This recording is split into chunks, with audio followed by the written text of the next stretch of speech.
मैं आज आपको एक ऐसा शेयर बताऊंगा भाई जिसमें भागने का पोटेंशियल है ना भी बहुत ज्यादा है। मतलब आप बोलते हो ना कई बार कि यार ये शेयर तो भाग गया, पीक पे पहुंच गया, अब ले ना ले, बाई करें कि ना करें। तो देखो आज अपन ऐसे शेयर की बात करेंगे जिसमें आगे इतना ज्यादा पोटेंशियल है। मतलब अगर आपको इंडिया की इकोनॉमी में पोटेंशियल है ना आगे की भाई इकोनॉमी बढ़ेगी अपनी, तो भाई आपको इस शेयर में भी पोटेंशियल, क्योंकि देखो एक तो कंस्ट्रक्शन से रिलेटेड काम करती है। अपन बात करें केएनआर कंस्ट्रक्शन की, भाई सबसे पहले मैं आपको बता दूं, अगर आप भाई देख रहे हो कि पेनी शेयर के हिसाब से कि भाई पेनी शेयर अपन बाई कर लेंगे, 2-5 रुपए का बाई कर लेंगे, कभी ना कभी बढ़ जाएगा, अपने पैसे डबल टिबल हो जाएंगे। तो देखो मैं आपको एक चीज बता देता हूँ कि भाई पेनी शेयर के हिसाब से अगर आप देख रहे हो ना, तो भी आप ऐसे शेयर को देखो कि जिसमें आगे पोटेंशियल है। कम से कम तुक्का मारे हो तो ऐसी जगह मारो जो सही जगह लगेगी जाके कि हाँ ठीक है, पैसा कम से कम एटलीस्ट डूबेगा तो नहीं अपना। देखो अभी बजट आने वाला है और बजट इन टर्म बजट है, तो इन टर्म बजट में क्या होता है कि नई जो अपने जनरल इलेक्शन होते हैं ना उससे पहले जो बजट आता है, आप बोल सकते हो टेम्पररी बजट बोल सकते हो इसको। तो उस बजट में इस पे फोकस होता है कि जल्दी से जल्दी जो अपने पेंडिंग प्रोजेक्ट है ना उनको जल्दी से जल्दी पूरा किया जा सके जनरल इलेक्शन से पहले। तो आप ऐसे शेयर को बाई करना चाहिए कि भाई जिसमें थोड़ा सा पोटेंशियल तो हो। मैं देखो आज आपको 2-5 रुपए का शेयर मैं भी यहाँ पे बता सकता हूँ कि आज डाउन है, लेकिन कल को क्या पता अप हो जाए, साल भर बाद अप हो जाए। तो आप मेरे को कम से कम ये तो बोल पाओगे ना कि ठीक है हाँ भाई इसने इसको अच्छा शेयर बताया था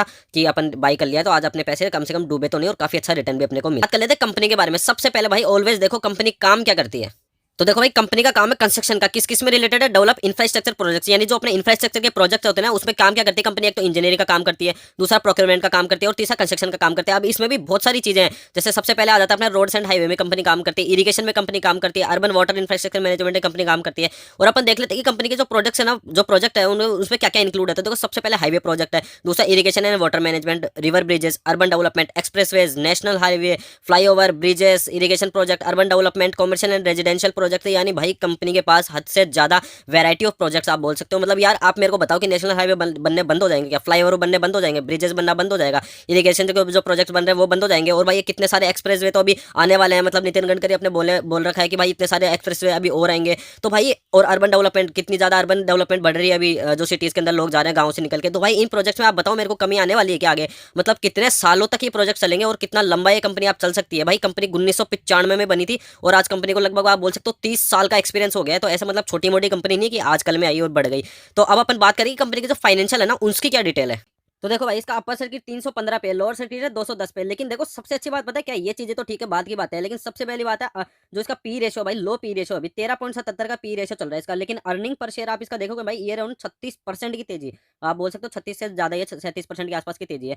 और उसके बाद अगर आपको मैं इसका सेक्टर पी दिखाऊं ना, तो भाई सेक्टर पी चल रहा है 49 और इसका पी कितना चल रहा था आप बोल सकते हो 14 के आसपास। तो यार इतना ज्यादा डिफरेंस है भी, मतलब देखो कंपनी में ग्रोथ पोटेंशियल तो काफी ज्यादा। भाई मार्केट कैप के हिसाब से भी छोटी मोटी कंपनी नहीं है, 7,500 करोड़ की कंपनी है, ऐसे नहीं है छोटी मोटी कंपनी है। हाँ ठीक है भाई डिविडेंड यील्ड वगैरह ज्यादा नहीं है, तो इन सबसे अपने को इतना मतलब भी नहीं होना चाहिए। अपने को मेन मतलब होना चाहिए कि कंपनी के फाइनेंशियल कैसे हैं। तो इसके स्वॉट एनालिसिस में सबसे पहले अपन बात करते हैं स्ट्रेंथ की। यार कंपनी में इतनी सारी स्ट्रेंथ आप देखोगे ना तो आप खुद बोलोगे यार कंपनी तो वास्तव में चीज है। देखो सबसे पहली बात इसका जो high earning per share growth है वो, दूसरी बात इसका जो नेट प्रॉफिट है वो इंक्रीज हो रहा है, नेट प्रॉफिट जो मार्जिन है वो इंक्रीज है, दूसरी चीज इसके क्वार्टरली जो नेट प्रॉफिट के मार्जिन है वो इंक्रीज हो रहे हैं। और चौथी सबसे बड़ी चीज है कि भाई जो कंपनी है लो डेप्ट, यानी भाई डेप्ट बिल्कुल जीरो अभी आपको मैं दिखाया था। और कंपनी का जो डेप्ट है ना वो भी रिड्यूसिंग पे, यानी भाई कंपनी कम करती जा रही है, अपने कर्जे को उतारती जा रही है। और जो पांचवी चीज अपन बात करके जो लो बुक वैल्यू शेयर है ना वो भाई 2 साल से पास्ट इंप्रूव हो रहा है, जो उनका बुक वैल्यू पर शेयर है ना वो 2 साल से इंप्रूव कंपनी करती जा रही है। और तीसरी चीज अपन बात करके भाई जो company with zero net promoter, जो कंपनी के जो प्रमोटर होते हैं ना, अगर कोई शेयर को प्लेस करते हैं तो भाई वो कंपनी में थोड़ी सी गड़बड़ मानी जाती है कि हाँ यार कंपनी के जो प्रमोटर होते हैं ना वही अपने शेयर को प्लेस कर रहे हैं, लेकिन भाई जीरो प्रमोटर जो प्लेस है वो कर रखी है।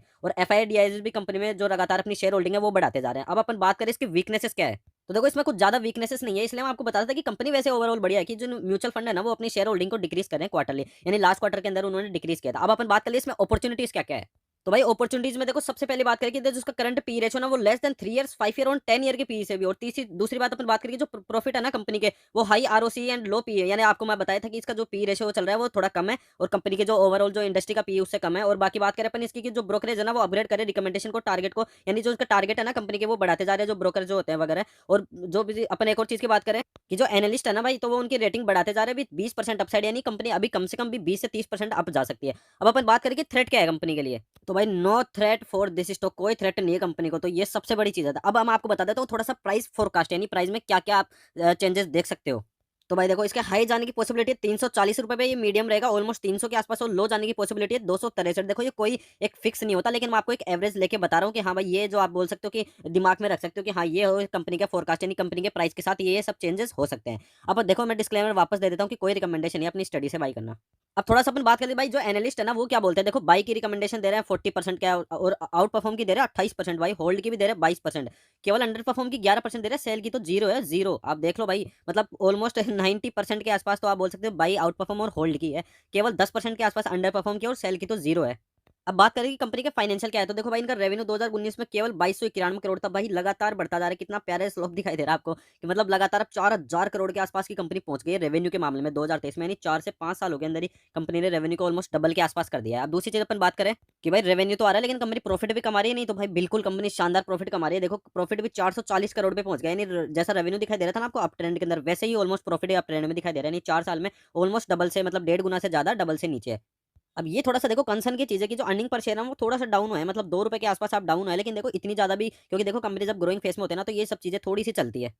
बाकी अगर आप इसका देखो डेट टू इक्विटी रेशियो देखो भाई कितना कम किया है कंपनी ने, आधे से भी कम किया है। नहीं बीच में तो 2022 में 63% के आसपास आप बोल सकते हो चला गया था, 0.63% पे, लेकिन अभी केवल 0.23% पे इसका आ गया है डेप्ट टू इक्विटी रेशियो, यानी ये काफी सही चीज है, यानी कंपनी अपना जो डेप्ट है ना वो कम करती जा रही है। अब भाई इसका पित्रोस्की स्कोर भी देखो 7 के आसपास चला है, यानी 0 to 9 के अंदर भाई 7 चला है, यानी काफी अमेजिंग बात हो जाती है। अगर इसका देखो 3 ईयर के सीजीआर की ग्रोथ बताए ना, तो रेवेन्यू में 17.6%, ऑपरेटिंग प्रॉफिट में ऑलमोस्ट 14%, नेट प्रॉफिट ऑलमोस्ट 20%। अब आपको एक और चीज दिखा दूं इसके अंदर कि इसमें जो 3 बिग शार्क है ना, यानी तीन जो टॉप 3 शेयर होल्डर है वो कौन कौन से, भाई एचडीएफसी ग्रुप देखो 8.51, एसबीआई ग्रुप 2.71, और एक और चीज है जो फ्रैंकलिन इंडिया है वो भी भाई 1.88% पे, यानी काफी शानदार कंपनी के फाइनेंशियल है यार।